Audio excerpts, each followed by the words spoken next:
Labas rytas, tai kaip ir tikėjomės, išstopino mane iš čia, bet spėjau dar uždaryti apie 70% pozicijos, tai rezultatas mane tenkina ir gan gražus.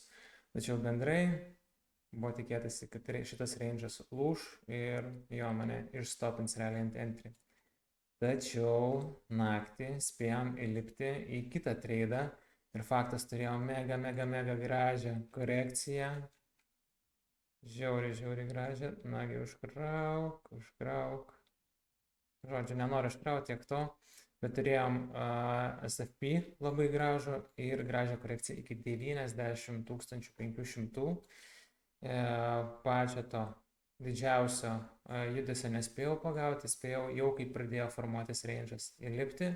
Tai irgi entris nėra pats gražiausias, tačiau gražesnis negu kad prieš tai buvo ir daugiau vilties yra, kad mes galim išgyventi be išstopinimo. Tačiau dėl viso ko šitoje vietoje vėlgi nuimsiu šiek tiek daugiau, 50% pozicijos, 426, nes viršuje mes turim supply zoną. Ir pažiūrėsim, ar šitoje supply zonoje yra daug volume. Jeigu yra, tai mes jos nepramušim ir toliau čia range'insim ir gerai būtų double bottom čia tikriausiai ir padaryti. Tai daug vilties irgi šitam trade'ui neturiu, tačiau profitas yra profitas. Taip pat stop lossas perkeliamas, į entry, tai turim risk free trade'ą ir tokie rezultatai mūsų bitcoin'o yra. Vienas geras dalykas, kad XRP užsipirkau dar truputėlį žemiau, tai pažiūrėsim, kaip pozicija šita atrodys jau kitomis dienomis, o apie bitcoiną tiek.